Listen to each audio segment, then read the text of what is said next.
All right, mates. By now you've probably heard BitBoy Crypto, otherwise known as Ben Armstrong's rant on banking and financial institutions and all of that, and banking's a Ponzi scheme.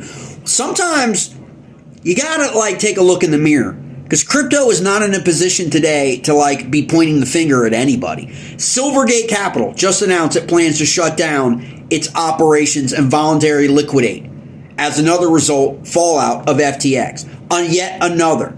And so before we start pointing the finger at banks, and what happened at Silicon Valley Bank is inexcusable, we know that, but it's the same tale. It happened in crypto. It's happening right now with Binance as well. It could be the next one to actually collapse when you look at how much on their balance sheet are they keeping. Remember, Silvergate had a run on it to a tune of $8 billion when people wanted to pull their money out in Q4 of 2022. Okay? This resulted in a collapse. The shares of Silvergate Capital tumbled, lost 96% of its value. Okay? That's no different than what the Silicon Valley Bank did.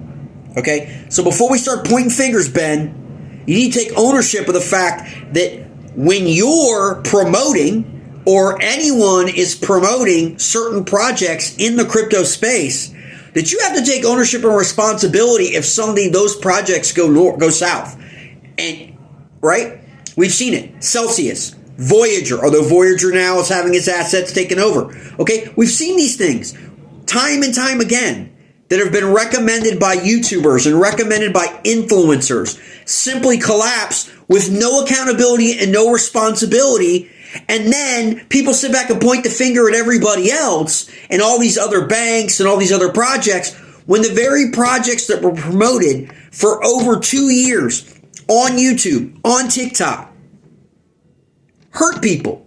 And people lost millions of dollars. Now, the FTX did not impact as many Americans as Ben would have his followers believe. Only 2% of the people hurt by the FTX collapse were actually American investors. It was mostly overseas. Okay? That's just a fact. Okay? That never gets explained when we're talking about all of the FTX issues.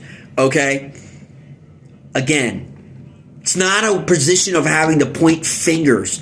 It's about making sure that our crypto space has integrity in terms of what is being said, what is being promoted, what is being offered, and how things are run.